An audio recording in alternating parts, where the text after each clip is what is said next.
Assalamualaikum warahmatullahi wabarakatuh. Izin memperkenalkan diri. Nama Dina Alawiyah, NPM 21010111022. Di sini saya akan menjelaskan tentang akhlak kepada Allah dan Rasulullah. Oke. Cara berakhlak kepada Allah. Akhlak berasal dari bahasa Arab, dari bentuk jamak dari khuluq. Secara etimologi, khuluq berarti at-tabu atau karakter, dan as-sajiyah atau perangaian. Al-Ghazali memaknai akhlak dengan sebutan tatanan yang tertanam kuat dalam jiwa yang darinya muncul beragam perbuatan dengan mudah dan ringan, tanpa membutuhkan pemikiran dan pertimbangan. Sebagian lagi mendefinisikan akhlak dengan sekumpulan nilai-nilai dan sifat yang menetap di dalam jiwa yang dengan petunjuk dan standarnya sebuah perbuatan dinilai baik atau buruk oleh seseorang, yang untuk kemudian dia melakukan perbuatan tersebut atau mengurungkannya. Dan ini cara-cara berakhlak kepada Allah. Yang pertama, beriman. Iman artinya percaya dan yakin Allah adalah Tuhan pencipta alam semesta. Iman harus diyakini di dalam hati dan diucapkan dengan lisan dan diamalkan dengan perbuatan. Iman kepada Allah adalah rukun iman yang pertama. Next, yang kedua, beribadah.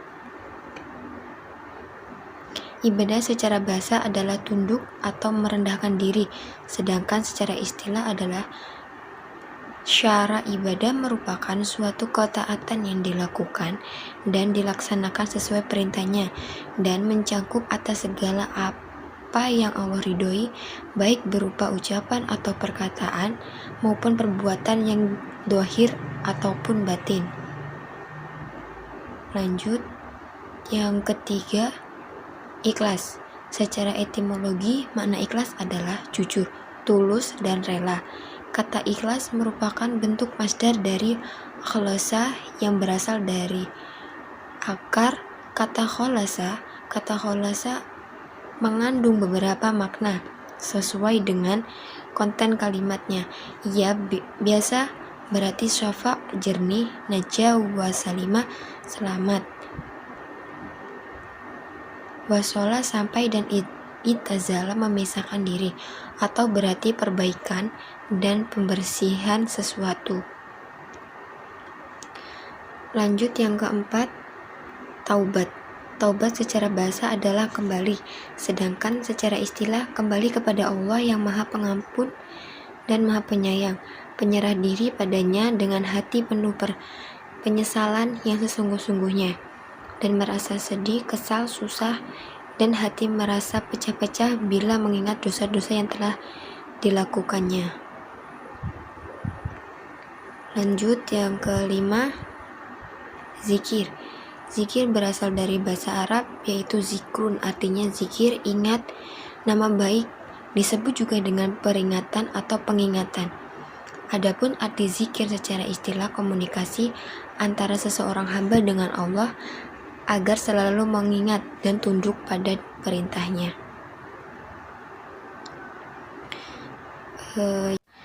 Next, yang keenam, tawakal merupakan manifestasi keyakinan di dalam hati yang memberi motivasi kepada manusia dengan kuat untuk menggantungkan harapan kepada Allah, menjadi sebagai tolak ukur tinggi iman seseorang kepada Allah. Bisa juga diartikan dalam ajaran Islam, tawakal adalah membebaskan diri dari segala ketergantungan selain Allah dan menyerahkan keputusasaan segala sesuatunya hanya kepada Allah. Lanjut, yang ketujuh, syukur. Syukur secara etimologi, istilah syukur terambil dari kosakata bahasa Arab, yaitu al-syukur atau al-syukru. Kata al-syukur merupakan isi masdar kata benda, yang berarti berterima kasih atau ucapan pernyataan terima kasih. Dan sebagai seorang muslim, setiap hari lidah kita harus senantiasa bisa membasahi dengan bacaan alhamdulillah, karena bacaan alhamdulillah merupakan ucapan rasa syukur atas segala nikmat yang telah diberi oleh Allah kepada kita. Selain sebagai ucapan rasa syukur, bacaan alhamdulillah juga berisi pujian kepada Allah. Berakhlak kepada Rasul.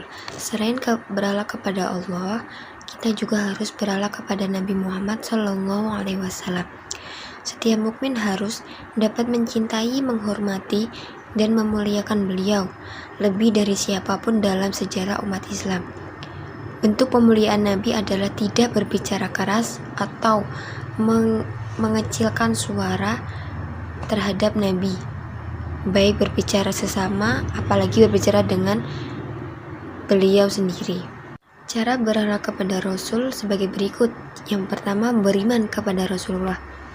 Iman artinya percaya dan yakin Allah adalah Tuhan pencipta alam semesta. Iman harus ditanamkan di dalam hati dan dimulai sejak kecil. Sedangkan menurut terminologi, yaitu iman kepada Allah berarti meyakini di dalam hati, diucapkan dengan lisan, dan diamalkan dengan perbuatan.